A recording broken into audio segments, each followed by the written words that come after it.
Have you ever been betrayed, humiliated, or wronged so deeply that all you could think about was getting even? The desire for revenge can feel overwhelming, like a burning need for justice that seems impossible to ignore. It feels like the only way to restore balance, to make things right. But what if I told you that true revenge isn't about anger, hatred, or retaliation? It's something far more powerful, something they will never expect. Marcus Aurelius once said, "The best revenge is to be unlike him who performed the injury." In other words, the most profound form of revenge is refusing to let their actions control your emotions. The moment you react with anger, you lose control.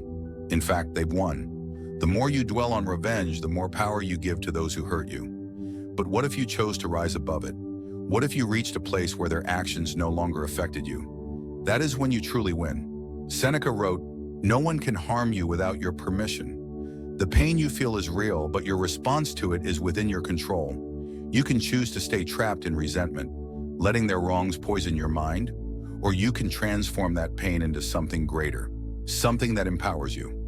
In this video, we will dive deep into the Stoic approach to revenge, an approach that not only frees you from suffering, but makes you untouchable. Think about the person who hurt you the most. By the end of this video, they will no longer have any power over your thoughts, emotions, or peace of mind. If you're ready to turn your pain into power, hit that subscribe button, and let's begin this transformative journey together. Chapter 1. Why traditional revenge is a trap. Have you ever felt the overwhelming urge to make someone suffer the way they made you suffer?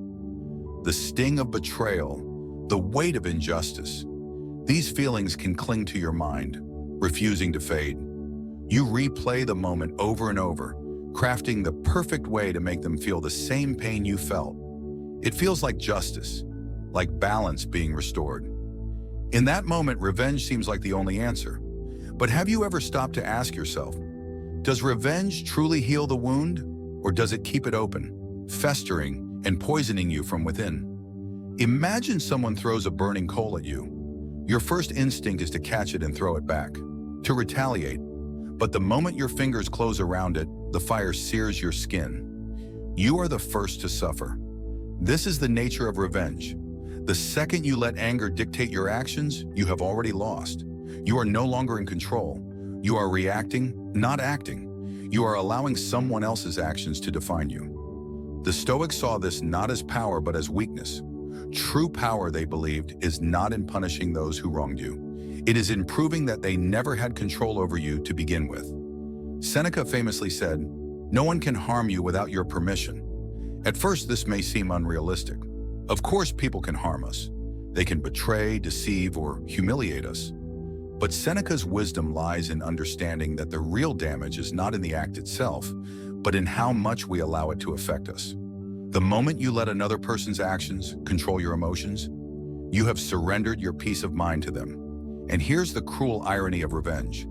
It does not free you from this control. It reinforces it.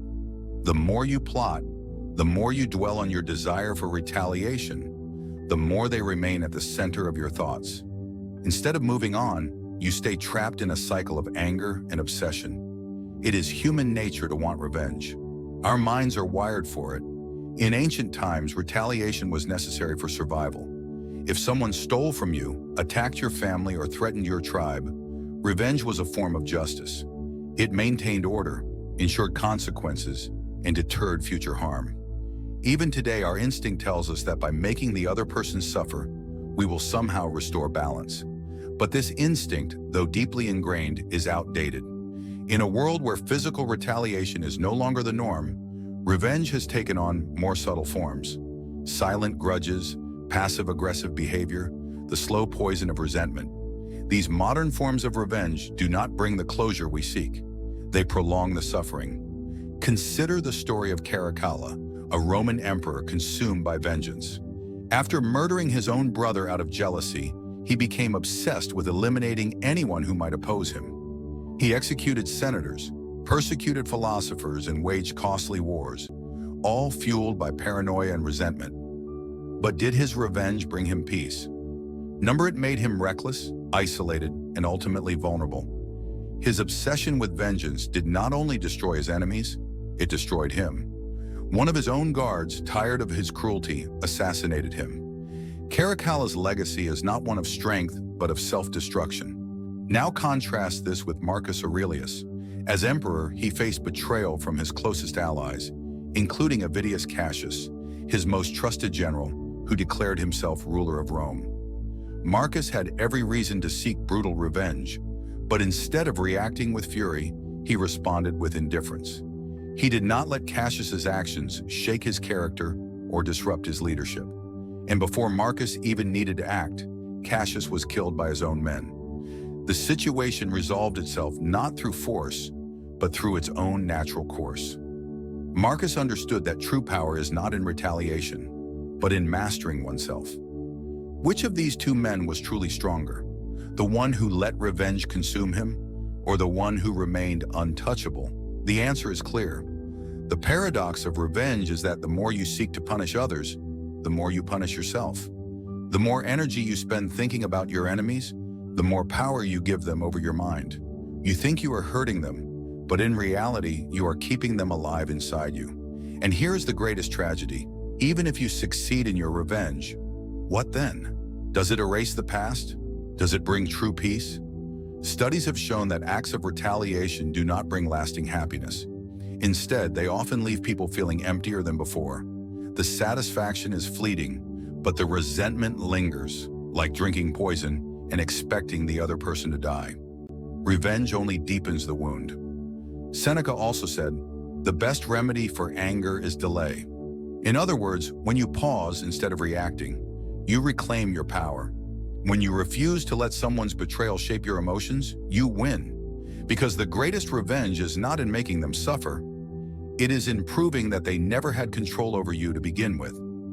Think back to a time when you were wronged. Did your anger help you, or did it keep you stuck? Did revenge make you feel free, or did it tie you even closer to the past? The Stoics understood that true power lies in detachment. To let go is not to surrender. It is to rise above. It is to break the chains that keep you tied to someone who no longer deserves your attention. The longer you hold on to the idea of revenge, the longer you allow the person who hurt you to remain in control. The moment you decide to move on, not out of weakness, but out of strength, is the moment you take your power back. Revenge is a cycle, a trap, a prison of your own making. The only way to win is not to play. True power is not in making them suffer. It is in living so well, so fully, so freely, that their existence no longer affects you. The world remembers Marcus Aurelius as one of the greatest leaders in history, a man who ruled with wisdom and discipline. Few remember Avidius Cassius, the man who tried to betray him. This is the lesson of Stoicism. The best revenge is not in proving them wrong. It is in proving that they never mattered. So ask yourself, are you still holding on to the burning coal, or is it time to let it go? Holding on to resentment and anger may seem justified in the moment, but in the end, it is you who will suffer. If you want to be free, if you want to reclaim your peace of mind, you must let go of the urge for revenge. Choose to rise above it. You have the power to decide how much weight the past will have on your present. By releasing the grip of anger, you take back control of your own mind. You are no longer defined by the actions of others. Instead, you create your own peace and strength, independent of the pain they cause. This is the true power of Stoicism, the ability to detach, to let go of the desire for revenge, and to live in such a way that no one has the power to take away your peace. By doing so, you free yourself from the cycle of suffering and empower yourself to live a life of strength, wisdom, and freedom. Chapter 2. The Stoic Formula for True Revenge. If revenge, as most people imagine it, is a trap, then what is the alternative? How do you reclaim your power without being consumed by the need to strike back? The answer lies not in destruction, but in transformation. The greatest revenge is not in hurting those who wronged you. It is in making them irrelevant. It is in becoming so strong, so untouchable, that their actions no longer have any impact on your life. Marcus Aurelius, the Stoic philosopher and Roman emperor, said, "You have power over your mind, not outside events. Realize this, and you will find strength." This understanding forms the foundation of true revenge. absolute control over yourself. When someone betrays you, insults you, or tries to bring you down, what they want most is a reaction. They want to see you angry, broken, and desperate to prove a point. The moment you lose control, they win. But when you refuse to engage, when you remain calm in the face of their chaos, you take back your power. Imagine two warriors facing each other. One is fueled by rage, swinging wildly and desperately trying to land a hit. The other remains calm and focused, waiting for the right moment. Who is truly stronger? The one who lets their emotions control them, or the one who controls their emotions? This is how you must approach those who seek to hurt you. If you react with anger, you are playing their game. But if you remain steady, you rise above it. Mastering your emotions is not about suppressing them. It's about training yourself to respond instead of react. The Stoics practiced this through self-discipline. They understood that emotions are like storms, intense but temporary. When anger rises, instead of reacting immediately, pause. Take a breath. Ask yourself, is this worth my peace? More often than not, the answer is no. With time, what once seemed unbearable will shrink into insignificance. The person who wronged you will fade into irrelevance, not because they changed, but because you grew beyond them. But true revenge does not stop at self-control. It is not enough to remain indifferent. You must also rise above. The best way to defeat those who tried to bring you down is to become so great that they can no longer reach you. History remembers those who turned adversity into strength. Consider the example of Nelson Mandela. He was imprisoned for 27 years, subjected to cruelty and injustice. He had every reason to seek revenge against the system that wronged him. But instead of focusing on retribution, he chose a different path. Upon his release, he walked out of prison, not as a man seeking vengeance, but as a leader who would unite a divided nation. Mandela became a global symbol of wisdom and peace, while those who had oppressed him faded into obscurity. His success was his revenge. A similar lesson can be seen in the story of Steve Jobs. After being betrayed and fired from his own company, Jobs could have spent years in bitter plotting against those who wronged him. But instead of wasting time and energy on revenge, he focused on his craft. He built new companies, refined his vision, and, when he returned to Apple, transformed it into one of the most successful companies in history. The people who once pushed him out became irrelevant, not because he destroyed them, but because he outgrew them. This is the kind of revenge that truly lasts. Not fleeting satisfaction, but undeniable greatness. Instead of wasting your energy proving a point, use that energy to build something unstoppable. Instead of looking back, look forward. Let them watch as you succeed beyond anything they ever imagined. The success you achieve will be the most powerful response they ever receive. However, there is one final step, the hardest yet the most powerful. Let go, not for them, but for yourself. The people who cause harm often face the consequences of their own actions. Call it karma, call it natural justice. Those who live with malice often destroy themselves in the end. Your job is not to make that happen. It is to focus entirely on your own life. Epictetus, another prominent Stoic philosopher, said, "Don't explain your philosophy, embody it." In other words, don't waste time trying to prove your worth to those who doubted you. Simply become so strong, so fulfilled, that their opinions no longer matter. A person who betrayed you in love? Forget them. Build a life so great that their absence becomes meaningless. A boss who undervalued you? Let them go. Rise so high that they one day regret ever doubting you. Revenge is not found in words or actions. It is found in a life well lived. It is easy to let resentment take root. It is easy to dwell on what was lost, to replay the past, to wish things had gone differently. But none of that serves you. Holding on to revenge is like holding on to a burning coal, hoping it will hurt someone else. In the end, you are the one who gets burned. The real power move is not in punishing them. It is in making them irrelevant. It is in living with such purpose that they become nothing more than a forgotten lesson. The next time you are wronged, ask yourself, what serves me best? Wasting energy on the past or investing everything into my future? The answer is clear. Let go, rise above, and make your success the only response they ever receive. The true revenge, then, is found in your ability to transcend the situation. When you choose to rise above, to outgrow the harm others have inflicted on you, you shift the narrative. No longer are you defined by their betrayal or mistreatment. Instead, you define yourself by the strength, wisdom, and resilience you've cultivated. You no longer give them the power to dictate your life, your emotions, or your happiness. In this sense, revenge is not something that happens to others. It is something that happens within you. It's not about striking back or proving someone wrong. It's about becoming the person who is so strong, so confident, and so fulfilled that the actions of others no longer matter. It's about proving that they never had the power over you in the first place. By living your life with purpose and intention, by choosing to grow beyond the pain and betrayal, you turn the tables. The people who wronged you become irrelevant, not because you've taken something from them, but because you've become so much greater than the situation ever allowed them to imagine. When you focus on your own growth, success, and fulfillment, you make their actions meaningless. This is the ultimate form of revenge, to build a life so full and so powerful that nothing and no one can ever diminish it.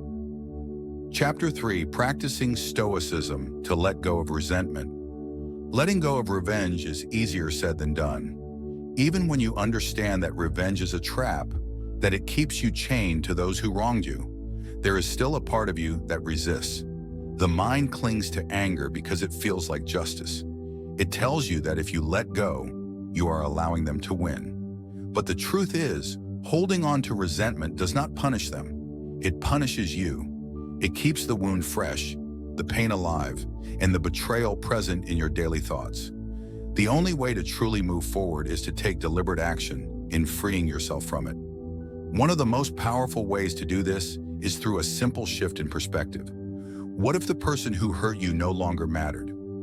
Imagine waking up one morning and realizing that their actions, their betrayal, their cruelty, none of it has power over you anymore.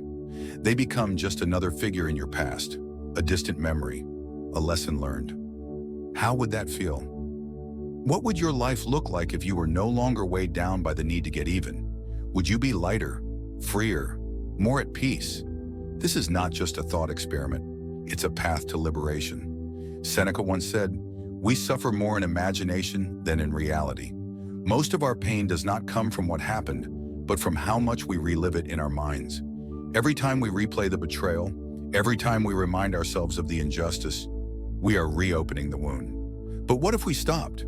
What if we treated those thoughts the way we treat passing clouds, acknowledging them but letting them drift away? A practical way to release resentment is through a technique called write but never send. Take a piece of paper and write everything you want to say to the person who hurt you. Every ounce of anger, every frustration, every unspoken thought. Let it all out. Be as raw and unfiltered as you need to be. Then, when you are done, destroy the letter. Burn it, shred it, throw it away. This act is symbolic. It is a way of emptying the poison from your system without feeding the cycle of revenge. You are not seeking closure from them. You are creating closure for yourself. The power lies in the act of letting go, not in forcing the other person to face what they've done. Another powerful practice is Stoic visualization. Picture your life 5 years from now. Imagine yourself thriving, successful, deeply happy. Now ask yourself, will this grudge still matter? Will the actions of this person still have any hold over you? Chances are, the answer is no. The things that seem unbearable now often become insignificant over time. By practicing this mental shift today, you accelerate the process of detachment. You begin to reclaim your mind from the past and redirect it toward a future of growth. This is not just theory, it is a path that has changed lives. Take, for example, the story of a woman named Sarah. She was engaged to be married, deeply in love, when she discovered that her fiancé had been unfaithful. The betrayal shattered her. For months, she was consumed by thoughts of revenge, exposing him, ruining his reputation, making him feel the pain he had caused her. But then she stumbled upon Stoicism. Instead of seeking retaliation, she chose a different approach. She redirected her energy into herself. She focused on her career, her health, and her passions. She built a life so fulfilling that the man who once dominated her thoughts became irrelevant. Years later, when he reached out to apologize, she felt nothing. No anger, no desire for revenge, just indifference. And that was the greatest victory of all. But what if you feel like you simply cannot let go? What if the pain is still fresh, the injustice still burns, and the idea of moving on feels impossible? This is where meditative detachment becomes essential. The Stoics practiced a form of mental distancing, reminding themselves that everything in life is temporary, including pain. If you feel overwhelmed by anger, close your eyes and take a deep breath. Ask yourself, will this still matter a year from now? 5 years from now? 10? Most of the time, the answer is no. When you see the transience of your emotions, you realize that they do not own you. You begin to step outside of them rather than being controlled by them. Another method is reframing the story. Instead of seeing yourself as a victim of betrayal, reframe the situation as a lesson. Ask yourself, what did this experience teach me? Maybe it taught you to set better boundaries, to be more discerning in who you trust, or to rely more on yourself. When you reframe the experience as something that made you stronger, it no longer has the same hold over you. You transform the pain into wisdom. A perfect example of this is the story of a man named Daniel. He spent years building a business with his best friend, only to be betrayed. His friends secretly took control of their company, leaving Daniel with nothing. The pain of that betrayal was deep, but Daniel chose not to seek revenge. Instead, he reframed the experience. He used the hurt to fuel his growth. Daniel started over, learning from the past and using it to make better decisions in the future. The wisdom he gained from his experience shaped the way he approached both business and relationships. The story of Daniel teaches an essential Stoic principle. The events in life are not inherently good or bad. What matters is how we respond to them. Through reframing, Daniel was able to transform a devastating betrayal into a lesson that empowered him. This shift in perspective allowed him to let go of the resentment and move forward with strength. Finally, understand that letting go of resentment doesn't mean excusing or forgetting the wrongs done to you. It's not about condoning bad behavior or pretending it didn't happen. It's about freeing yourself from the chains of anger and bitterness. Holding on to resentment is like holding on to a weight that drags you down. It keeps you tethered to the past, preventing you from moving forward. But when you let go, you free yourself to grow, to learn, and to live fully in the present. In the end, letting go of revenge is not just about what you're releasing, but about what you're making room for. When you stop feeding the desire for vengeance, you make space for peace, for clarity, for a future that is not defined by the pain of the past. The true path to freedom lies in choosing to let go and transform your pain into power. At first, Daniel was consumed with rage. His mind was clouded with the thought of revenge. He wanted to destroy his former friend's reputation, to expose the betrayal he had suffered. He envisioned taking every opportunity to make his ex-business partner feel the same pain he had endured. However, as time went on, Daniel realized that this path, while tempting, would only keep him tied to the past. Instead of wasting years plotting retaliation, he chose a different path, one that would ultimately lead to his freedom. Daniel took the lessons he had learned from his painful experience and used them as a foundation for a new beginning. Instead of letting resentment fester, he focused on his own growth. He started over, building an even more successful business than before. Slowly but surely, his new venture flourished, expanding far beyond anything he had ever accomplished with his former partner. Meanwhile, his ex-partner's business, which had once seemed untouchable, began to crumble due to poor decisions. Without having to lift a finger, Daniel had won, not by seeking revenge, but by excelling beyond the person who had betrayed him. His ex-partner, once a major figure in his life, had become irrelevant, as Daniel's success overshadowed any power his former friend had held over him. Daniel's story illustrates the power of focusing on growth rather than bitterness. But there is a deeper lesson here. The simplest yet most profound practice for overcoming resentment is to live well. By investing in yourself completely, you can build a life so full of purpose, so deeply fulfilling, that those who wronged you fade into the background of your story. When you live with such intention and strength, the people who caused you harm become nothing more than distant memories, irrelevant, insignificant, and powerless to affect you. This is the most powerful revenge of all, not bitterness, not hatred, but absolute indifference. When you reach this state of emotional independence, you will understand the true essence of Stoicism. The Stoics believed that nothing outside of you has the power to harm you unless you allow it. True power, they understood, is found not in controlling others, but in controlling yourself. When you free yourself from the chains of resentment, you reclaim your peace. You stop wasting energy on the past and instead invest everything into your future. You rise above, not because the person who wronged you deserves forgiveness, but because you deserve freedom. This is a choice you must make for yourself, an act of liberation. Imagine for a moment that the person who hurt you no longer matters. What would your life look like? How would you feel if their actions no longer had any power over you? Would you be lighter, freer, more at peace? The answer is within you, and it is up to you to take the steps to make it a reality. Letting go of resentment and moving forward is not about excusing the wrongs done to you or pretending they didn't happen. It is about taking your power back. When you refuse to allow the actions of others to dictate your emotional state, you take away their control over you. Instead of reacting with anger, you choose to live with purpose, to channel your energy into something that serves your future. And in doing so, you make the people who hurt you irrelevant. This leads to the final Stoic lesson on revenge.